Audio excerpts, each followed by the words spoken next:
Yves Coppens, bonsoir. Bonjour. Merci beaucoup d'avoir accepté notre invitation. Non, mais c'est un bonheur. Vous êtes paléo-anthropologue, vous êtes le papa de Lucie que vous avez découverte avec toute votre équipe en 1974.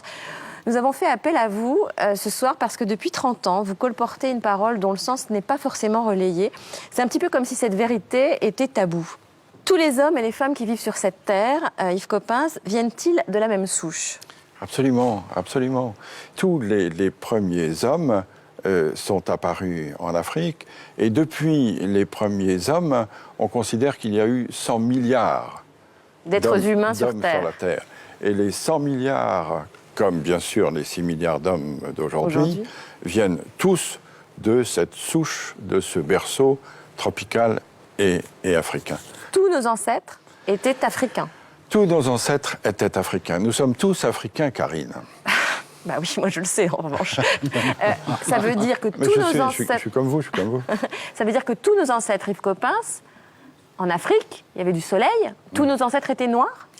Tous nos ancêtres étaient certainement bruns, parce que, étant donné l'ensoleillement de l'Afrique, et étant donné probablement la peau nus qu'ils avaient il y a 3 millions d'années, ils ne pouvaient pas être autrement que bronzés.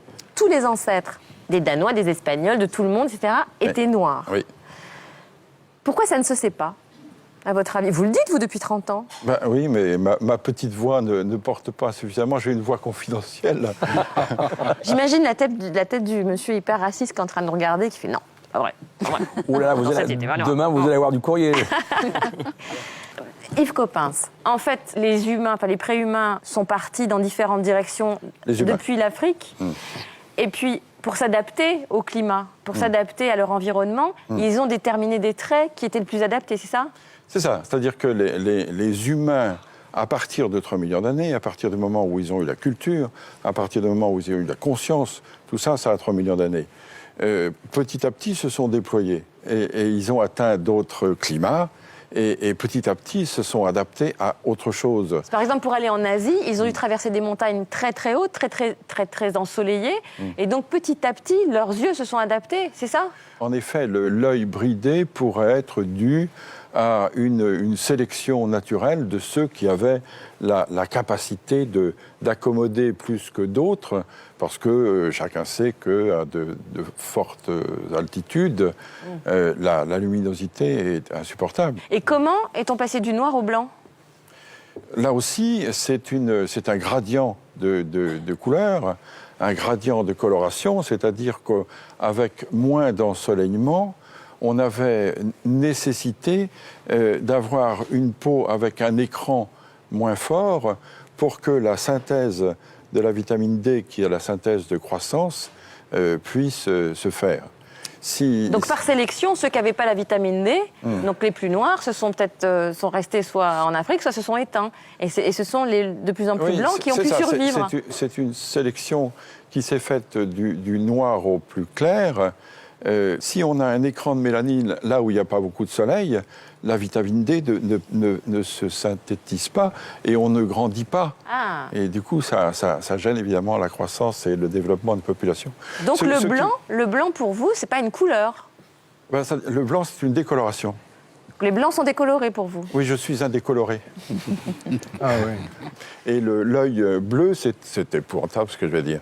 C'est un œil qui n'a pas de couleur, c'est le fond qui se reflète. Ah, c'est intéressant. Bah non. Bah si.